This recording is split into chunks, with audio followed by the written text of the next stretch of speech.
பிரியமான சொந்தங்கள் அனைவருக்கும் இந்த மாலை நேரத்திலே தேனி மாநகரிலே தேனிகள் எவ்வாறு கூட்டம் கூட்டுமோ அந்த அளவிற்கு தேனீக்களை போல சுறுசுறுப்பாக வந்திருக்கக்கூடிய அனைத்து ஜாதி தமிழ்குடி மக்களுக்கு என் நெஞ்சான வணக்கத்தை தெரிவித்துக் கொள்கிறேன்.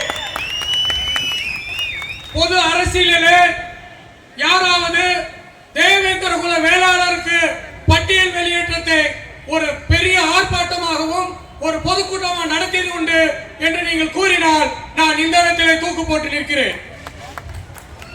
பொது அரசியலிலே செந்தமிழ் தலைவன் சீமான் அண்ணன் அவர்கள் தேவேந்திர குல வேளாளர்களுக்கு எஸ்சி என்று விலகை உழைப்பதற்காக தேனியில் மிகப்பெரிய பிரபாண்டமான ஆர்ப்பாட்டத்தையும் மிகப்பெரிய விடுதலைக்கான ஒரு கோரிக்கையும் வைத்திருக்கிறார் என்றால் நாம் அவருக்கு நன்றி கடன் பட்டிருக்க வேண்டும்.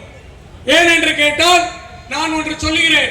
நம்முடைய குழந்தைகள் பள்ளியிலும் கல்லூரியிலும் அந்த ஆசிரியர் வந்து எஸ்சி எல்லாம் எந்திரிச்சு நில்லுங்கன்னு சொல்லும் போது நம்முடைய மாணவர்கள் தலை குனிந்து அவர்கள் வெட்கப்பட்ட நிலைமை மாற வேண்டும் என்றால் நமக்கு மிகப்பெரிய பட்டியல் வெளியேற்ற வேண்டும் என்று இந்த நேரத்தில் நான் கூறிக்கொள்கிறேன். இன்றும் கூட தேவேந்திர வேளாளர்கள் விவசாயத்தை அவர்களுடைய தொழிலாக கொண்டு உள்ளார்கள். அந்த தொழிலை செய்யக்கூடியவர்களை எவ்வாறு எஸ்சி பட்டியலில் வைக்க வேண்டும் என்பது எல்லோரும் யோசிக்க வேண்டும். மாட்டை வணங்குவன், உழவு தொழிலை வணங்குவன், அந்த தொழிலில் கை வைப்பவன் தேவேந்திர குல வேளாளர் சேற்றில் கை வைத்தால்தான் நீங்கள் சோற்றில் கை வைக்க முடியும் என்பதை அறிந்து கொள்ள வேண்டும். அப்பொழுது உங்களுக்கு தீட்டு இல்லையா? ஒரு தேவேந்திர நெல்லை தொட்ட நீங்கள் அந்த அரிசியை பயன்படுத்தும் போது உங்களுக்கு தீட்டு இல்லையா? அப்பொழுது மட்டும் வேண்டாம். பாண்டிய வம்சத்தை அழித்தார்கள். ஆனால் கூட மீண்டும் மேலும் அந்த பாண்டியன் வரலாறு பல்லர்கள் தான் பாண்டியர் என்று உரைக்க பாடியில் சொன்ன செந்தமிழ் சீமான் நல்லவர்கள். எவ்வளவு பேர் எதிர்ப்பு வந்தாலும், எவ்வளவு பேர் அவருடைய கட்சிக்கு எவ்வளவு வந்தாலும் தனி நிமிர்ந்தும் இன்று நமக்காக முழங்கிக் கொண்டிருக்கிறார்.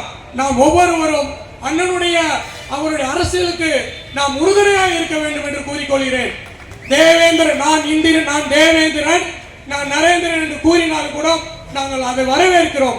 ஆனாலும் கூட நாங்கள் பட்டியல் வெளியேற்றம் என்னவாயில் என்று தான் கேட்டுக்கொள்கிறோம்.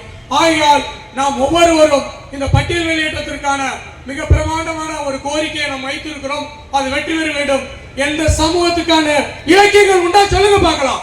எந்த சமூகத்துக்கு இலக்கியம் இருக்கு? இந்த நம்ம சமூகத்திற்கு பார்த்தா பள்ளி இலக்கியம் என்று இருக்கிறது.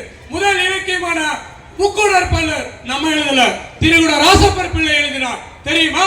எந்த சமூகத்திற்கு இலக்கியம் உண்டா? இல்லை. அப்பேற்பட்ட சமூகம் எந்த சமூகத்திற்காக தனிப்பட்ட ஒரு இறைவன் உண்டா? இந்திரன் ஒரு இறைவன் ஒன்று. அன்றைய காலத்திலே கிபி 5ஆம் நூற்றிலே இந்திரனை வழிபட்டவர்கள் என்று நாம் அறிந்திருக்கிறோம். அது மட்டுமா? நம்முடைய கைப்பட்டால் தான் தமிழகத்தில் அனைத்து தேர்களும் ஓடினார். நாம் கைப்பட்டால் தான் அனைத்து தேர்களும் ஓடினார். இதை நான் மீண்டும் மீண்டும் சொல்லவில்லை. அது மட்டுமா? இந்த விவசாயத்தை நம்ம சொன்னோம், நெல் நாகரிகம் வந்து சீனர்கள் தான் என்று சொன்னார்கள். ஆனா இப்பொழுது சொல்றாங்க தொல்லியல் துறை கிபி 5ஆம் நூற்றாண்டிலே இனக்குழுக்களாக இருந்த தேவேந்தர் தான் இந்த நெல் நாகரிகத்தின் முதல் குடி என்று சொல்கிறார். ஆகையால் நாம் இந்த எஸ்சி என்னும் விலங்கை நாம் உடைக்க வேண்டும். இந்த எஸ்சி என்னும் விலங்கை நாம் தவிர்க்க வேண்டும். 2026 நீங்கள் சிந்தித்து பார்க்க வேண்டும் என்று நான் அன்போடு கூட்டிக் வருகிறேன்.